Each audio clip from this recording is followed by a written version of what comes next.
আন্তর্জাতিক বাজারের সঙ্গে সামঞ্জস্য রেখে প্রতি মাসের শুরুতেই দেশে নির্ধারণ হয়ে আসছে তরলীকৃত পেট্রোলিয়াম গ্যাস এলপিজির দাম। সে ধারাবাহিকতায় জুন মাসের জন্য বহুল ব্যবহৃত জ্বালানি পণ্যটির নতুন দাম ঘোষণা করল Bangladesh energy regulatory commission BERC. এতে টানা তৃতীয় মাসের মতো মিলল সুখবর। প্রতি 12 কেজিতে 30 টাকা কমিয়ে গ্রাহক পর্যায়ে সর্বোচ্চ দাম বেঁধে দেওয়া হয় 1363 টাকা। কমিশন জানায়, বিশ্ববাজারে এলপিজির কাঁচামালের দাম কমা ও ডলারের মূল্য আগের মাসের তুলনায় কিছুটা কমিয়ে ধরার সুফল পাবেন ভোক্তারা।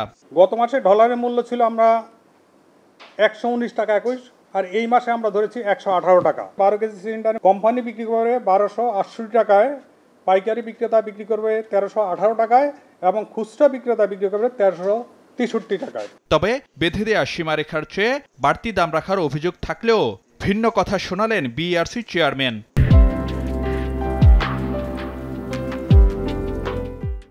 টাঙ্গাইল গিয়ে দেখছি যে আমরা যে রেট নিতে তার চেয়ে 50 টাকা কমও বিক্রি করতেছেন। আমি গোপালগঞ্জে গেলাম, খুলনায় দেখছি, আমি নিজে মার্কেটিং পরিদর্শন করেছি, ম্যাজিস্ট্রেট নিয়ে গেছি, সবাই নিয়ে।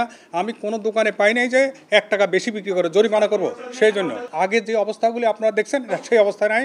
এখন আপনারা যে কোনো জেলায় যান, উপজেলায় যাবেন, আমি দেখেছি যে যেই আমরা মূল্য নির্ধারণ করি তার চেয়ে কম মূল্য পাওয়া যাচ্ছে। এছাড়া যানবাহনে ব্যবহৃত অটোগ্যাসের লিটার প্রতি দাম নির্ধারণ করা হয়েছে 62 টাকা 53 পয়সা, যা আগের মাসের তুলনায় 1 টাকা 39 পয়সা কম। ফারুক ভিয়া, রবিন, সময় সংবাদ, ঢাকা।